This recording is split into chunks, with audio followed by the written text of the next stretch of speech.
प्रतिवर्षाप्रमाणे याही वर्षी पूर्णा तालुक्यातील मोजे चुडावा येथील खासदार फार्म हाऊस चांगेफळ फाटा कावलगाव रोड येथे दिनांक 15 जानेवारी रोजी माजी सभापती व्यंकटराव देसाई यांच्या परिवाराच्या वतीने आपुलकीचा आणि बोलण्याचा सण मकर संक्रांतीनिमित्त संक्रांत जेवणाचे आयोजन करण्यात आले होते।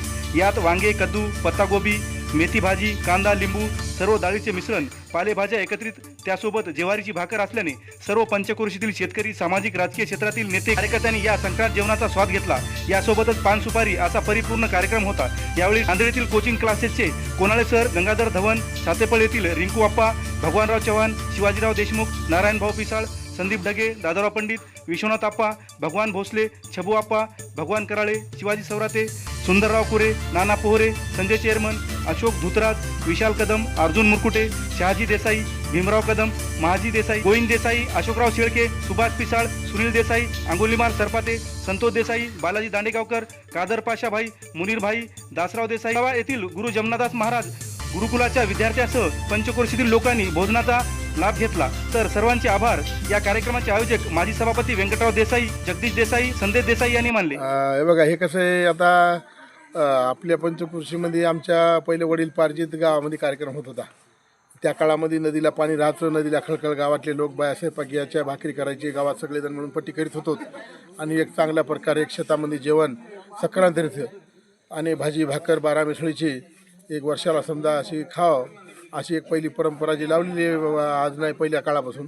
त्या निमित्तानं आमच्या गावात पहिली होत होती। मग नंतर काळ काय झाला की थोडासा बदल झाला, लोक सगळं शहराकडे वळल्यासारखं झालं आणि कमी झाला कार्यक्रम। मग त्यावेळेस माझ्या लक्षात असं आलं की आपण हे संक्रांतीचा, मकर संक्रांतीचा कार्यक्रम आपण जेवणाचा करायला पाहिजे, बोलवायला पाहिजे। आपले हे दोस्त मंडळी, सोयरे जे गोत आहे आपलं, तिला बोलवायला पाहिजे। म्हणून आम्ही ह्या निमित्तानं आमचा मुलगा जगदीश, संदेश, आम्ही असा विचार केला। पहिले मी करीत असतो कार्यक्रम, वर्षातून 4 होता, तर हे एक मग शेती आपण एक म्हणलं मकर संक्रांतीचा कार्यक्रम आपल्या शेती आपण करू चांगला।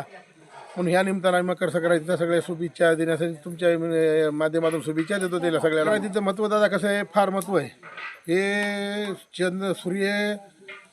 चंद्र धरती, सूर्य जवळ येते धरतीच्या, सूर्य, आणि त्याचा प्रकाश माणसावर पडला पाहिजे म्हणून पतंग उडल्या जाते आणि 12 मिसळ्याची भाजी त्यावेळेस खाली पाहिजे, त्याचे ते किरण अंगावर पडतात। त्याचं फार महत्त्व माणसाच्या आरोग्यावर अवलंबून आहे सगळं।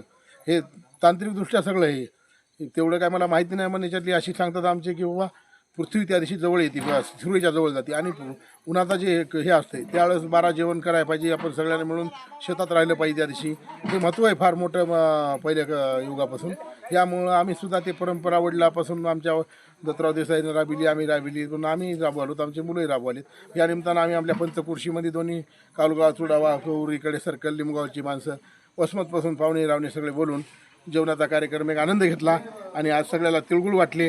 तिळगुळ घ्या, गोडगोड बोला। एक वर्षाला समजा लावलेलं आपले जे कार्यक्रम आपल्या हिंदू संस्कृतीमध्ये जे लावले ते भारतामध्ये हे कार्यक्रम इतके अतिशय छान आहेत। फक्त याचा उपयोग घेतला पाहिजे मला वाटते प्रत्येकानं। आणि म्हणून आज बऱ्याच मंडळीनं येऊन आज हजेरी लावली, जेवण केलं। मी त्यांचेसुद्धा सगळ्याचे आभारी आहे।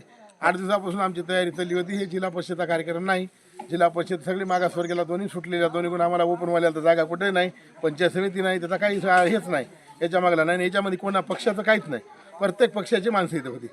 फक्त माझे मित्र, आता कोण्याही पक्षात आहेत माझे मित्र फार जास्त आहेत। मी प्रत्येकाला महत्त्व देतो, जे करायचं ते काम आपण आपलं करायचं, पण दोस्तांना कधी आपण चुकू देत नाही, मोडू देत नाही।